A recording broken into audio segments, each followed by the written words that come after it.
Okay, hi everyone. You're very welcome to today's discussion with Professor Neville Cox at Trinity College Dublin. My name is Donna Lyons. I'm with the School of Law in Trinity, and this is seminar 17 in our speaker series.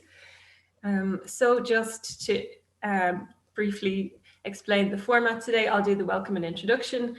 Neville Cox then will do a brief overview of his book. I then have one question for Neville, and we have then Dr. Myriam Hunter-Henin from UCL Faculty of Laws coming in with a few questions and comments on the book that we're discussing today, and I'll introduce that in a second. Then we have general Q&A, so if you have any questions for Professor Cox as we discuss the topic, feel free to put them in the Q&A box in the bottom there, and I'll keep an eye on that. So by way of introduction, we're delighted to welcome Professor Neville Cox to our Law School Speaker Series. As you know, Neville is a Professor of Law in the Trinity College Dublin School of Law and recently held the position of Dean of Graduate Studies of the University. He's a Provost Teaching Award winner and also a Fellow of the University. So today we're talking about a recent publication of Neville's, Behind the Veil, a critical analysis of European veiling laws, which is an Edward Elgar publication from last year. And in this book, Neville says that since the early 2010s, an increasing number of European countries have passed laws that prohibit the wearing of various kinds of Islamic veil in particular circumstances. This book considers the arguments used to justify such laws and analyses the legitimacy of these arguments, both generally and in regards to whether such laws can be seen as justified interferences with the rights of women who wish to wear such garments. So the book concludes that these laws are best viewed as symbolic strikes at a recognizable symbol of an ideological opponent, theorizing that their principal purpose is to enable particular countries to reaffirm traditional values in a context of increased domestic opposition to multiculturalism. So just to kick off, Neville, on page 248 of the book, you say that for various reasons considered throughout this book, it's my suggestion, you say, that the justifications that have been offered for European anti-veiling laws are simply inadequate, and for two reasons. First, from an international human rights perspective, they are insufficient to justify the level of interference with the rights of veiled women that such laws entail. And secondly, that they do not explain consistently the imperatives felt by European governments to legislate against veiling. So just wondering if you'd like to give us maybe a summary of the arguments that you make in this book that lead to those broad conclusions. Well, thanks very much, Donna. So I suppose the kind of genesis for the book, or the kind of starting point for me, was discussions in particular countries in relation to why it was so important to prohibit practices of Islamic veiling, which is typically related to face veils, but in particular contexts could also refer to headscarves. And I suppose what really struck me was that especially garments like the burqa and niqab are worn by so few people. We were talking a few hundred people, possibly less in particular countries. In other countries, even fewer. Latvia, its parliament had enacted a law, or rather promulgated a law against the wearing of face veils. In circumstances where the statistics suggested there was 3 women in the entire country who wore the garments.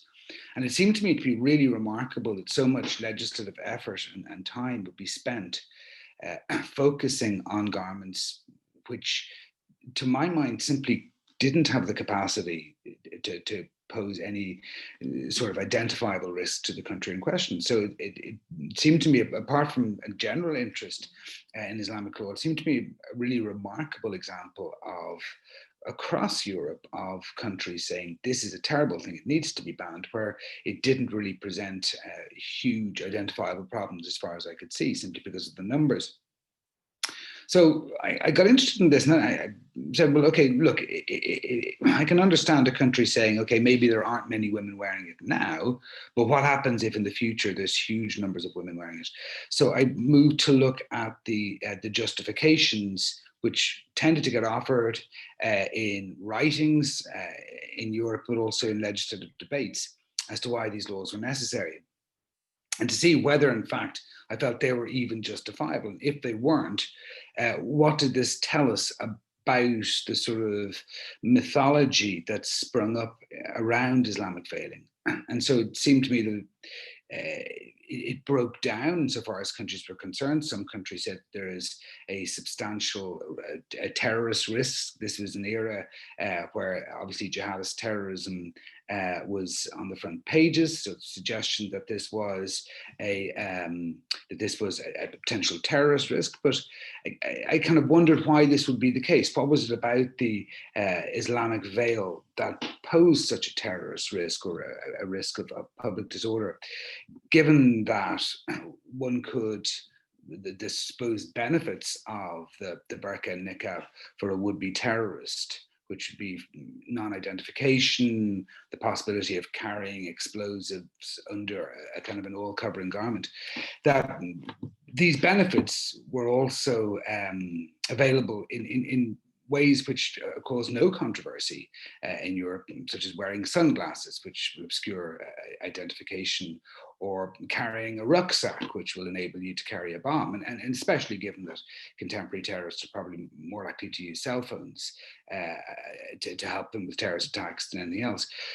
So I wasn't convinced by that argument. There were arguments which then brought us to the issue of the treatment of women and the rights of women. That for me was probably the most interesting argument, the idea that the veil was a symbol of patriarchy. But even from that context, I wasn't hugely convinced, because it seemed to me that if an individual woman chose to wear a particular garment in the name of religious faith, that this could be an autonomous choice. And to some extent, this led me to the view that in the minds of a number of commentators, there is a strange illusion whereby in making pejorative statements about the Islamic veil, it becomes necessary to take the wearer, the actual wearer, who may freely choose to submit to God and believe that the wearing of an Islamic veil is necessary insofar as divine commands are concerned, and to replace that woman with a 21st century liberal, secular European woman. And of course, if a liberal, secular European woman was wearing a face veil, it would appear incongruous and suspicious. Yeah. But the reality is that the writings and indeed the admittedly very limited statistical evidence that's out there suggests that, in fact, in most cases, women do choose freely to wear this garment. And that choice itself was something that I found extremely interesting as to why in any context, in any society, are there dress codes? Why those dress codes in terms of what you must cover up in order to be acceptable? Why those dress codes always impact more on women than on men, in the sense that more body parts of women have to be covered up? And why it was necessarily, or was it necessarily suspicious or odd that one particular culture would say that more body parts should be covered up than others? So, as it happens, under the Quran, there's no specific obligation to wear any face covering or any head covering. Rather, the obligation is not to expose those parts of the body that shouldn't normally be exposed, which is, of course, the roots of the Western dress code as well.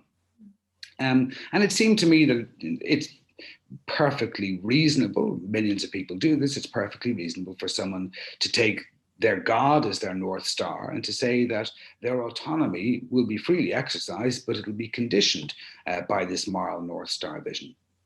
So I then moved to alternative justifications that tended to get offered. It seemed to me that in order that countries could present their laws as being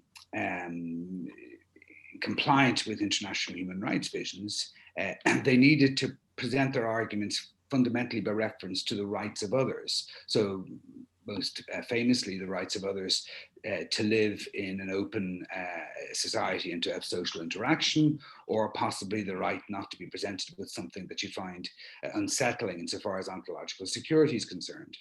Again, those arguments were problematic insofar as I was concerned, largely because given how few women wear this particular garment, it seemed to me that any interference with the rights of others would necessarily be minimal.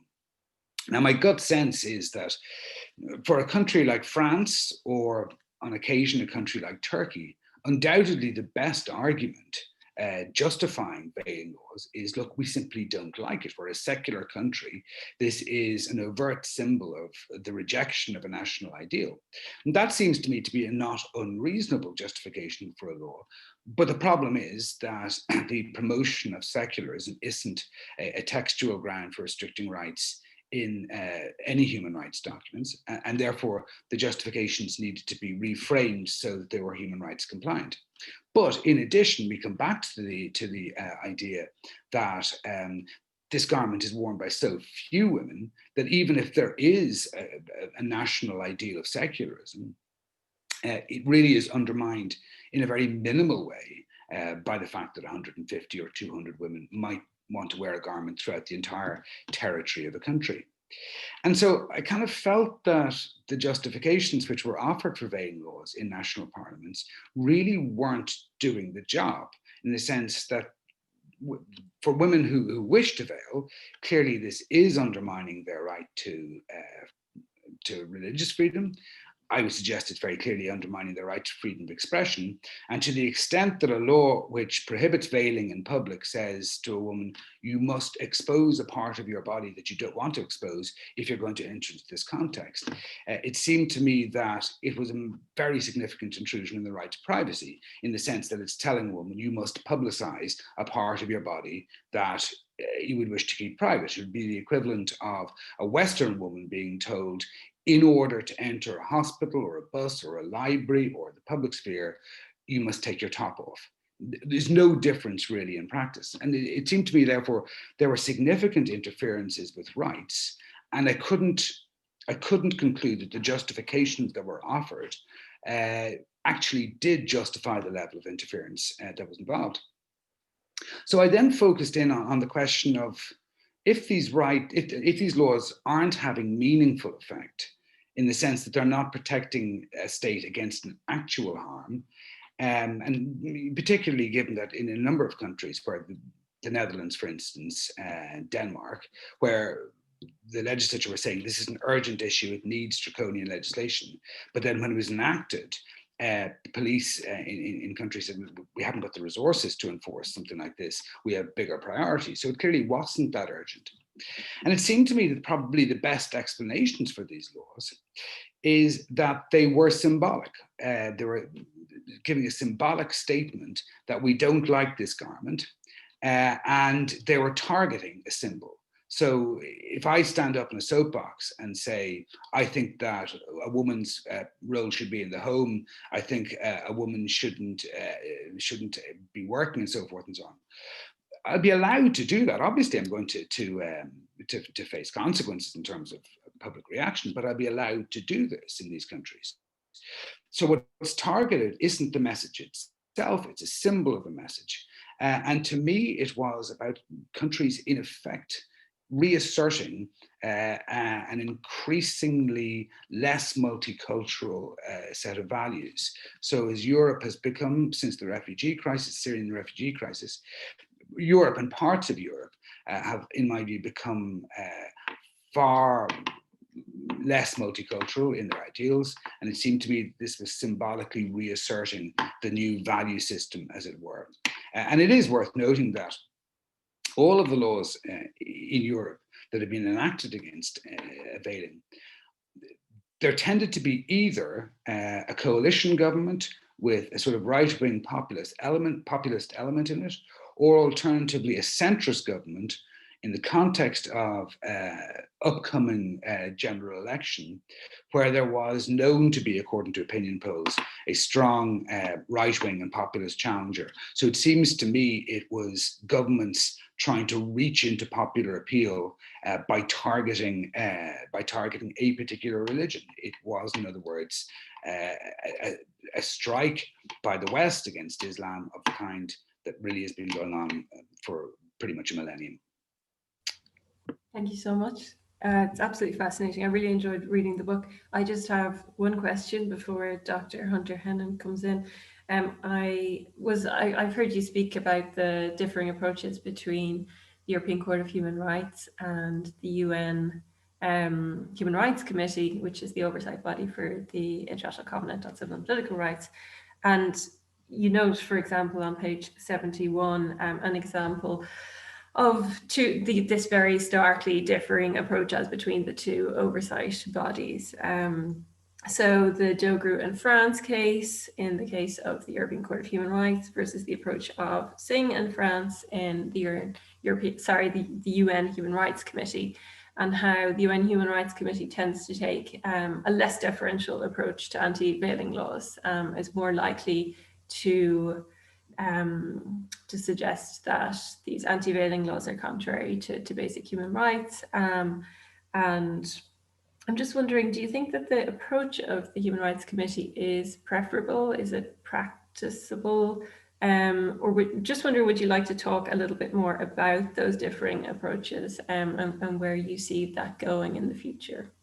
Yeah, no, and it's really interesting. So there have been a significant number of cases before the European Court of Human Rights where women have claimed that the veiling laws, whether it's laws in French schools prohibiting the wearing of religious symbols, or whether it's laws which actually prohibit the wearing of face veils in public, have claimed that this represents a violation of their human rights. And in the vast majority of cases, the European Court has upheld the laws.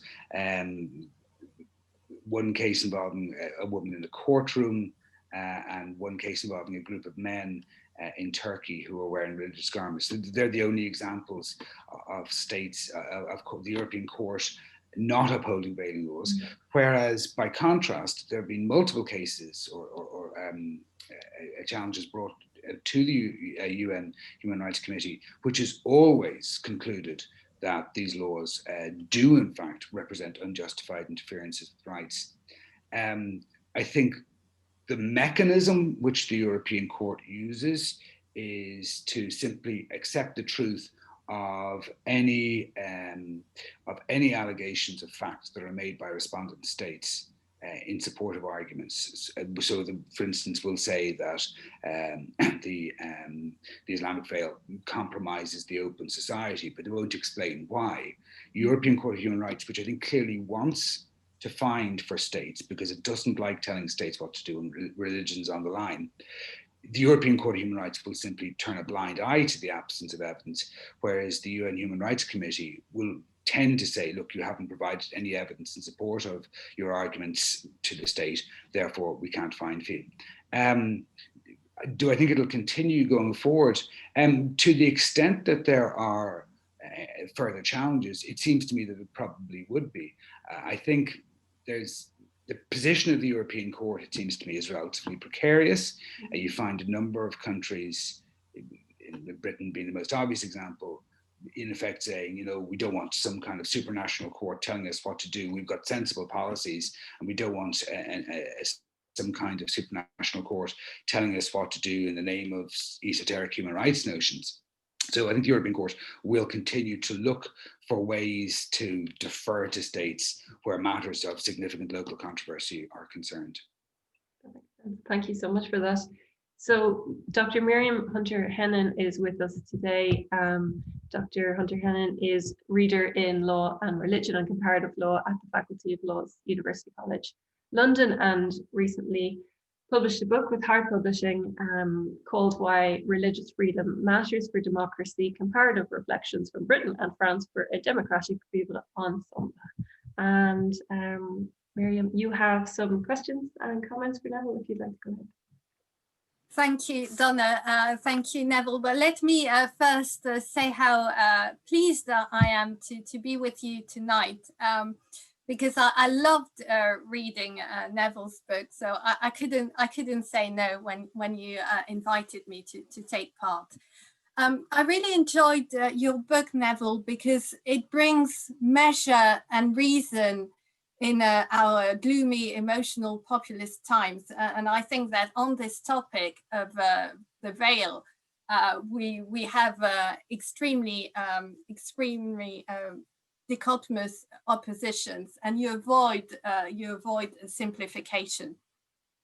I think it was really important to have a a recipe to avoid this oversimplification, this inconsistency and disproportionality which characterize anti-veiling laws, but also the way that anti-veiling laws are examined. So what I like is that you really fight the dichotomous presentation between the veil on the one hand and secular liberal values on the other, by restoring the complexity of the meanings behind decisions to veil.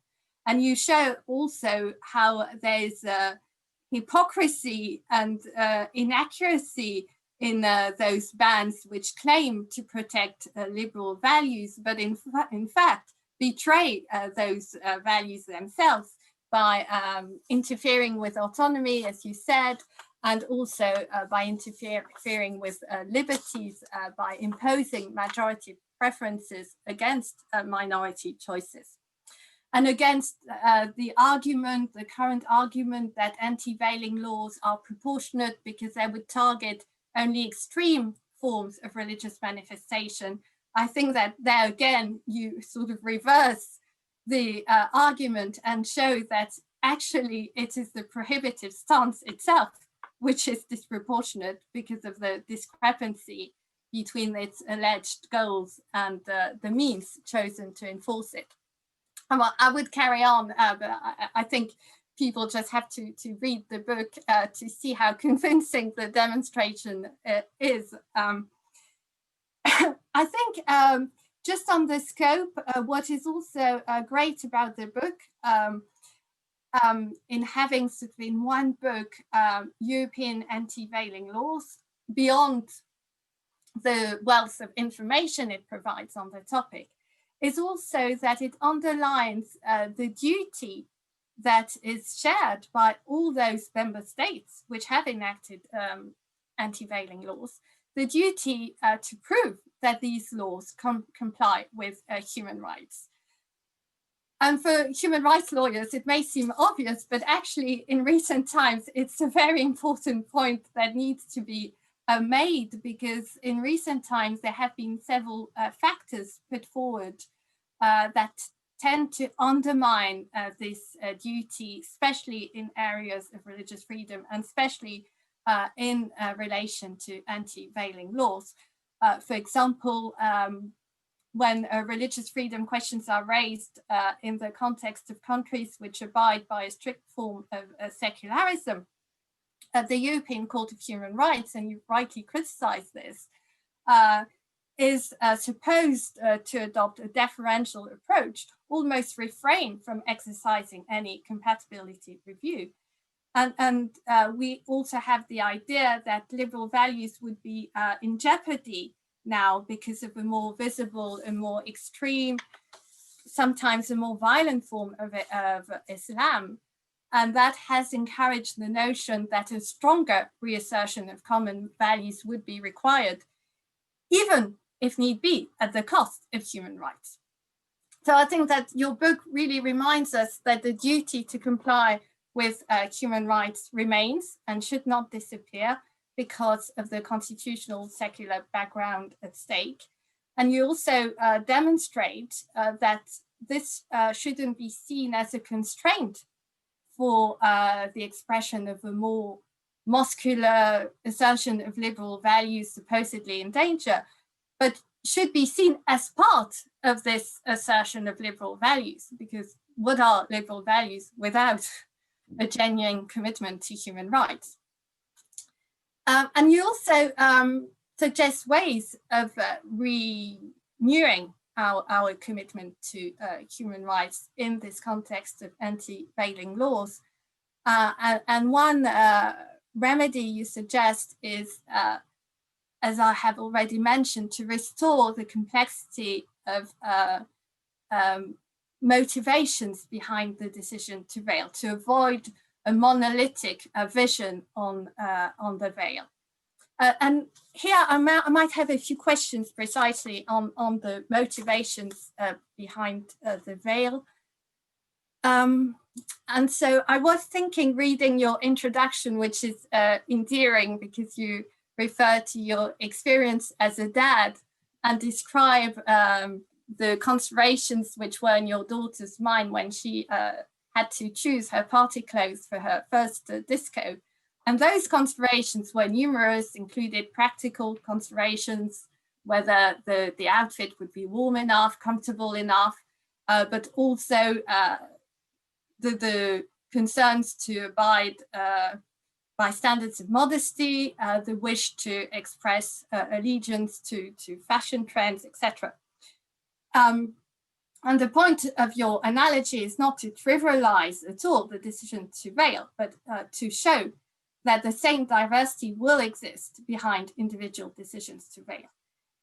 However, reading this, I thought that there is one dimension that would be missing behind the choice of party clothes, but will be present behind the decision to veil, and that is the religious dimension.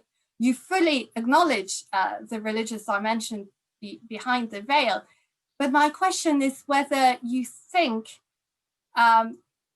how significant do you think this religious dimension should be in legal reasoning? Do you think that it merely adds a possible legal basis for the claim to wear a veil, or does it cast decisions to veil apart from other sartorial decisions? Well, thanks very much, Myriam. And I should just say I'm really delighted that Myriam is here, because I mean, as she knows, because I've told her, and read an awful lot of writings in this area, and for me, Myriam is simply the best writer that I've read in this area.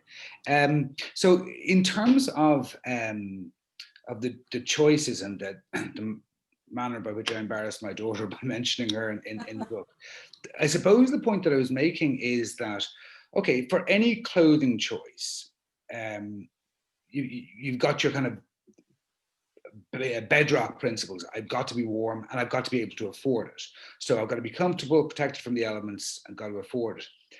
And after that, it seems to me that an awful lot of the reasoning, which subconsciously will go into any clothing choice, probably more for a woman than a man, though that might be a generalization just by reference to myself. But it seems to me that an awful lot of the choices would be subconscious decisions about what messages you want to transmit. Do you want to fit in, or do you want to stand out? And there will be decisions which are, or there'll be elements which are fundamentally moral. How much of my body do I want to expose? And I'll make my moral judgments either by reference to my own thoughts, or more probably by reference to social standards. So ultimately, I mean, if I'm going to warm enough day and I wander around naked, I mean, there's presumably a moral argument that that's okay, you know what, it's a natural thing and so forth, but I'm not going to do that because I'm going to comply with societal moral standards, and also because, not merely because they're societal moral standards, but because I'll assume that being societal moral standards, they're also morally right. Now, one of the interesting things about the Islamic rules on veiling, or let's say the Islamic rules that you don't cover up those parts of your body that shouldn't be covered up, in broad terms. What they did, it seems to me, historically, as they came in, as they were kind of revealed in the 7th century, they were revealed into a particular geographic context. And then as Islam spread, the context became geographically wider. And it was a context in which face veiling and headscarf wearing was very common, and was regarded as the mark of people of good class. Probably anthropologically, it owes a great deal to weather and climate.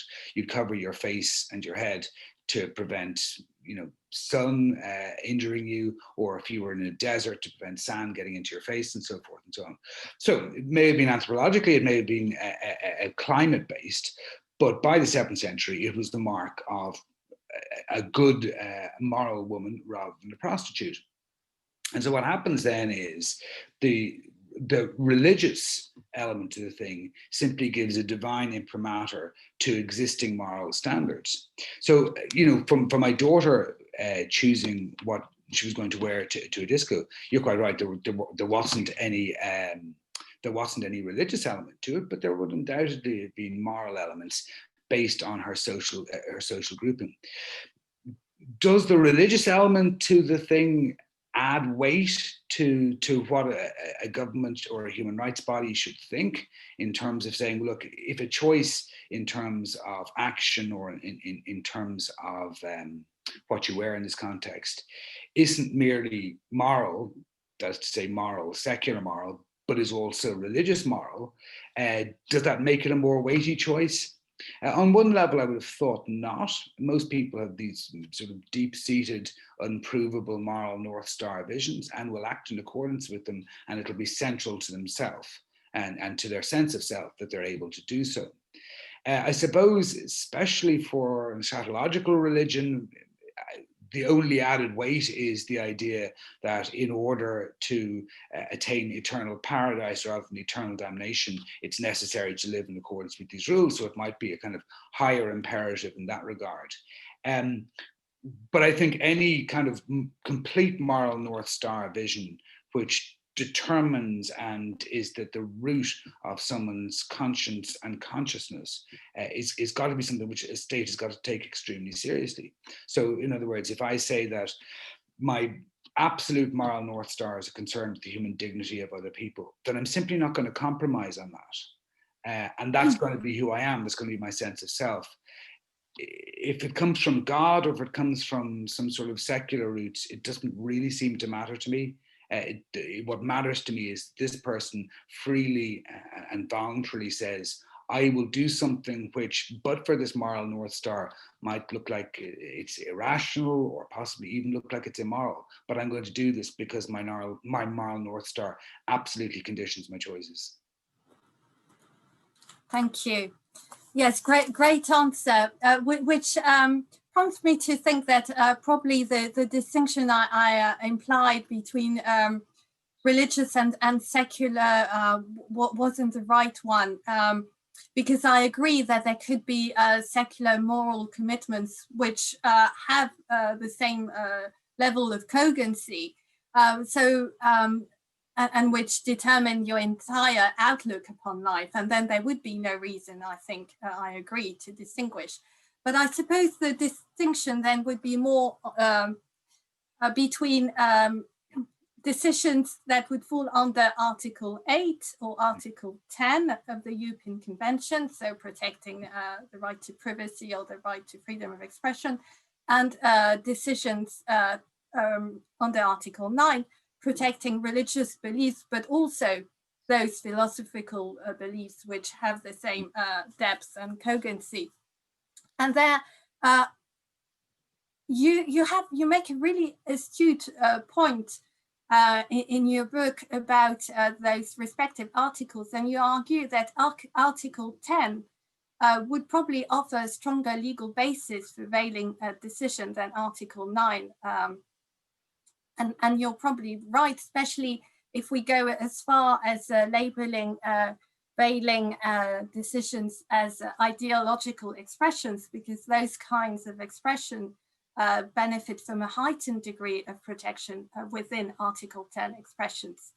But then I wondered whether there might be dangers in doing that, in that we might then lose the depth of Article 9, and I don't mean it only in its religious dimension, but in this dimension of a commitment, a moral commitment with this level of cogency.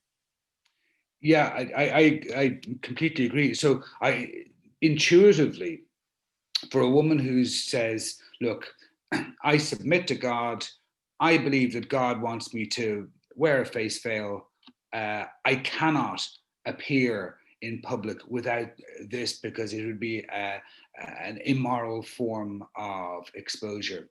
Intuitively, you would have thought that Article 9 and the right to manifest religion in public would be the logical way to go.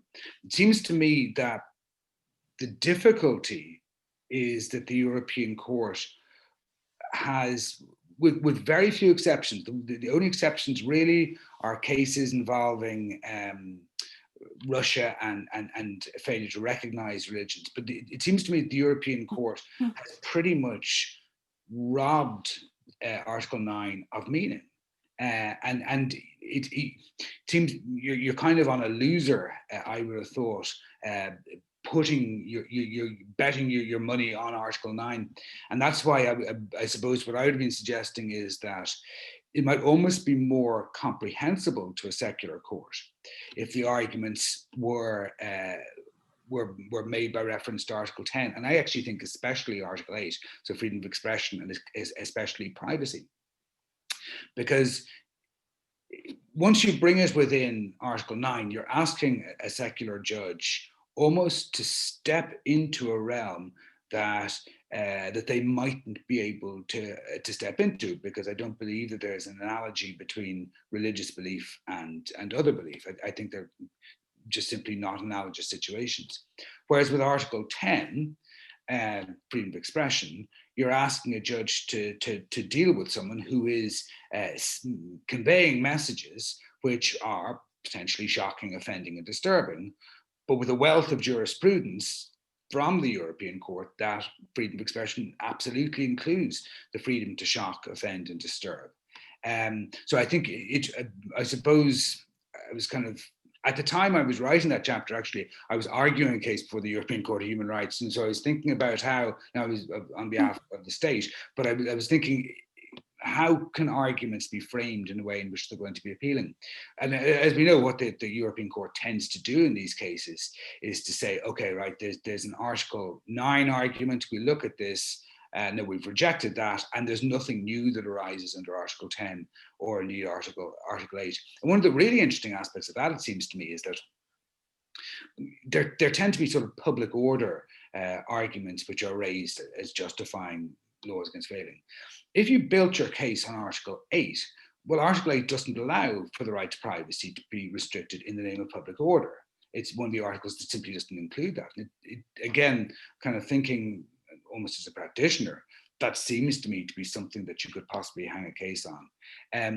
But I don't think it should be necessary to do this. I absolutely agree, Myriam. I don't think it should be necessary to do this. I think if the convention includes a right to freedom of conscience and to manifest religion in public, then the court absolutely should be committed to protecting this, and also should be committed to protecting it in an expansive way. That's to say, not saying all religions operate on this basis, and therefore if this woman wants to wear a headscarf, she's clearly being excessive or taking it too seriously. So a deep-seated commitment to Article 9 would also have a huge benefit of allowing a court adequately to engage with what this failing law actually means to this woman. Yes, I agree with you strategically, but also feel that ideally we would want Article 9 to evolve.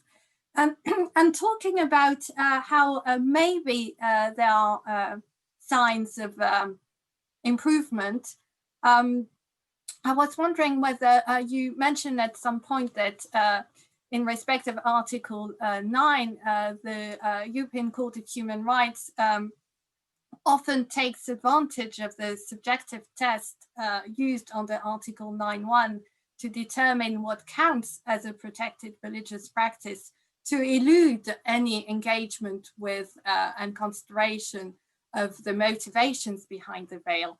And that's very true. But I just thought, despite the disappointing outcome, we both think it was disappointing, despite this disappointing outcome, I thought that in that respect, the SAS decision in respect of the French burqa ban was signaled progress, because the court did include and did examine at some length the reasons behind the decision of the applicant's decision to wear a face covering. So what do you see that as a hopeful sign, or do you see that as just the European Court trying to apologize in a way for what was to come? So it was. I thought it was very interesting because what the European Court did in that case also was to reject the argument that a law against veiling could be justified in the name of gender equality, which at one level was a significant change in its earlier jurisprudence in cases like Dalat and Sahel. And I think probably therefore it presented the motivations of the veil wearer to demonstrate that this was a consensual practice, and therefore, on their argument, her right to gender equality hadn't been undermined. And it was interesting that it had done this, because in other cases, in Sahel and Dalat, it got pretty close to saying, look, the veil is a revolting object anyway. It's contrary to gender equality, and we really wonder why people would wear this. It seems to, I from what I hear, I think the court was under enormous pressure in SAS, because there would have been outrage throughout France and indeed throughout a lot of Europe if this law had been deemed to be incompatible with the convention. There's even some suggestion that the entire future legitimacy of the European Court actually hung on what it did in this case, because if it had started telling France what to do here, like they'd have been, well, look here now, we'll just leave this particular arrangement in that case. So I think they were under significant pressure, but it's an interesting observation that you make, Myriam, that perhaps it was a kind of a concession to a minority community saying, sorry, we're going to uphold this law, but we do recognize there's something significant here. Yes, it's we can speculate, but we have to wait for subsequent decisions. Yes, and your response makes me think about the margin of appreciation, because in SAS, of course, we feel that the European Court of Human Rights is really uneasy and doesn't want to interfere with a recent decision, which recent law, which had overwhelming majority in Parliament. Even though the Conseil d'État had clearly thought that it was not compliant with human rights. So it's not everyone, there wasn't unanimous support, and not from lawyers, but still there was a overwhelming support in Parliament, and politically the European Court of Human Rights clearly doesn't want to interfere. But as you rightly mentioned at some point, it's then hard to understand why the European Court of Human Rights didn't just refer to the margin of appreciation doctrine, instead of trying to justify this position more positively by referring to this very elusive notion of the requiremms of life together. And I was wondering what you think, by contrast, of Lao Tzu, because in Lao Tzu, the court also deferred to the Italian position, but this time deferred to it on the basis of the doctrine of margin of appreciation, the Grand Chamber decision, in order to hold that the mandatory display of the crucifix in Italian state school classrooms did not violate any convention rights. So do you find that Lao Tzu is more convincing than SAS?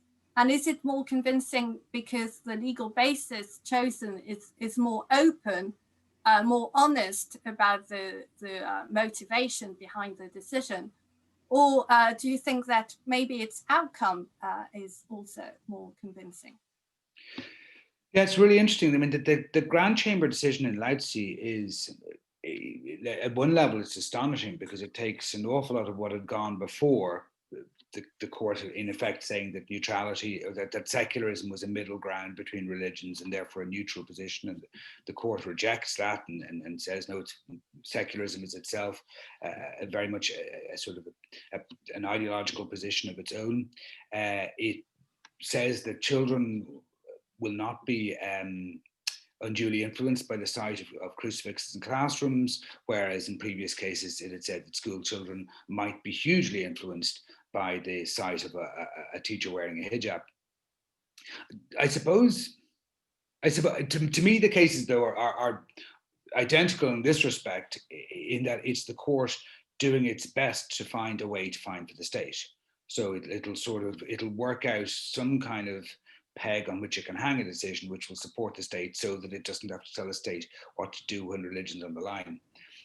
What I prefer about, and this may seem inconsistent, but what I prefer about Lautsi to the other cases is that at least in Lautsi, you had the court saying to people who are making a factual proposition before them that you can't merely assert the proposition, you have to have evidence in support of this. So it's saying to the parents who had brought the case on behalf of school children, look, if we have any evidence at all indicating that children are going to be influenced by the sight of crucifixes in classrooms, then we would have a different decision. But you cannot simply assert a factual proposition without evidencing it, which seems to me to be good kind of legal practice. Whereas in cases like SAS, cases like Dalab, the court very much accepts factual assertions made by states without needing evidence to be offered in support of it. Now, the only thing that I suppose is relevant about this, however, is that it's the identity of the party that's making the factual assertion that's critical. So had the state in Lautsi made equivalent factual assertions without evidence, I think the court would have accepted them. And so to that extent, I think the decisions are very similar and parallel, in the sense that it's simply the court saying we will do our level best to ensure that we don't tell a liberal European state or a conservative European state what to do when religion's on the line. It's very, very interesting. Do I have time to ask questions about the different types of anti-veiling laws, Donna? So we're quite close to the time. Would you mind if we just hold those thoughts and come back to them if we have a chance at the end? Would that be okay, Dr. Hunter-Henin? Thank you so much. But they're fascinating questions so far, and I'm really enjoying the dialogue. So thanks, and thanks, Neville, for your answers. Roisin Finnegan is here. Roisin is a graduate from Trinity Law and is currently working for the ARA Centre in London in the field of asylum and human trafficking law, and took my European human rights law module last year. So she's a question for you, Neville, if you'd like to go ahead, Roisin. Sure. Firstly, thank you very much for your presentation so far. It's been really interesting. I just have two quick questions. I wanted to ask you whether, in light of heightened security risks and counterterrorism often being cited as justifications for anti-veiling laws, if you believe there to be in fact a positive relationship between terrorist attacks and anti-veiling laws. I know that an LSE study found that countries with veil restrictions experienced more cases of Islamist terrorist attacks than countries without such bans, and I was just wondering what your thoughts were on this, if you thought anything about this. And secondly, I just wanted to ask you what you thought of the paradox, which has arguably been created by COVID-19, which is revealed in many countries, including France and Austria, where in recent years they've passed laws requiring visibility of the chin to the forehead on behalf of all citizens, yet these countries have made the wearing of masks in light of COVID-19 compulsory. I was wondering if you think that these measures further reinforce the notion that anti-veiling laws have nothing to do with the necessity to know one's identity, and whether this could perhaps spark debate and force European governments to maybe confront the true purpose behind anti-veiling laws, or maybe these contentions could just be quickly dismissed due to public health considerations. Thanks, Roisin. Great to see you, and thank you very much. So on the two questions, the first is sort of positive relationship between jihadist terrorism and veiling laws. So I would question this, but I would question it cautiously, in the sense that I'm not sure. It seems to me that, so it seems to me, okay, the makeup of the jihadist terrorist, from all the evidence, has very little to do with Islam, or very little to do with Muslims. It's to do with other stuff. I suppose one could theoretically argue that it is, to the extent that the veiling laws almost indicate an anti-Islamic vision within the state, that it could be a response to this. So it's a response to the overall approach to the state, and a response to this ingrained societal attitudes.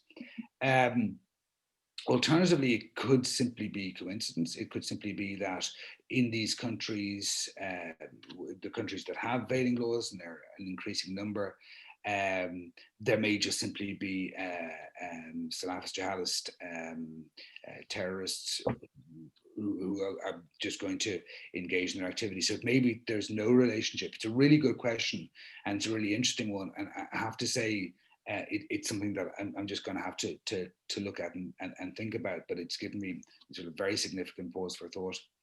The second, that's a really interesting issue. The new normal in throughout Europe is that everyone now covers their face. I would estimate that the response would be, okay, we've got a series of priorities. At the moment, public health is the priority. So that takes precedence over what would normally be the priority, which is the open society in normal circumstances. So it's purely a public health thing. But what is really interesting, and it'll depend on how long this goes on for, but what it has done is it sort of made face covering the new normal, which it never was before. So therefore, the sight of a woman, because there were so few of them, the sight of a woman wearing an Islamic face covering a garment would have been odd, would have been just unusual. And so Myriam's colleague, our friend Ronan McRae, would have written about this and about the sort of the taboo connected with face covering, because it's just abnormal in usual circumstances. And it may be that we just have moved into a new normal for however long, and however long the kind of hangover of this new normal is, where in fact it's just more expected. It's just more expected, and therefore it won't be as shocking, and therefore people mightn't have the visceral reaction against it. It's really interesting questions. Thank you so much, Roisin. Thank you. Thank you so much, Roisin, and thanks for your really interesting answer, Neville. Clodagh Pryor is also here, and Clodagh was also a student of mine in international human rights, a graduate of the law program in Trinity, and is currently working for the legal division of the Department of Foreign Affairs, and has a question for you, Neville. Hi, thank you so much for the really fascinating discussion so far.